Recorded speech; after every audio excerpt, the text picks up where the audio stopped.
दरम्यान भाजप लोकसभा उमेदवारांच्या यादीवर घराणेशाहीची टीका केली जाते। यादीमध्ये 20 पैकी 8 उमेदवार राजकीय कुटुंबातले असल्याचा आरोप केला जातोय।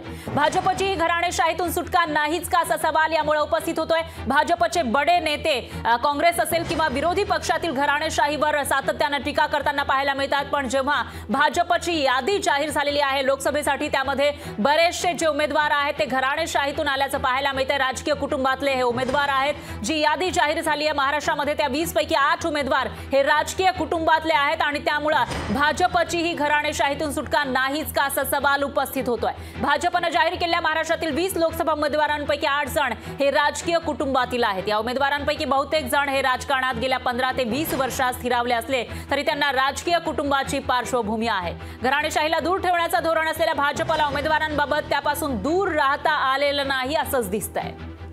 तर भाजपचे ते 8 उमेदवार कोण आहेत बघूयात ग्राफिक्सच्या माध्यमातून।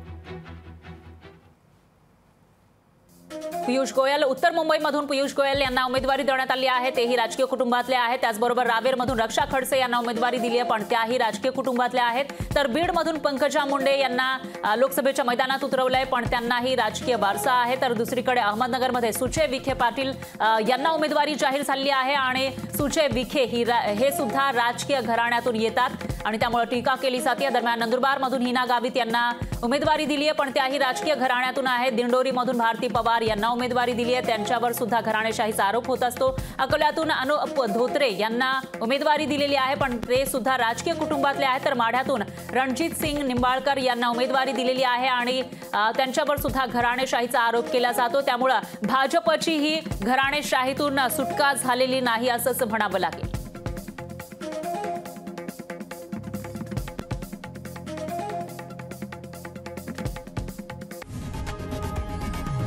लोकशाही मराठी ऐका, पहा, जागरूक रहा।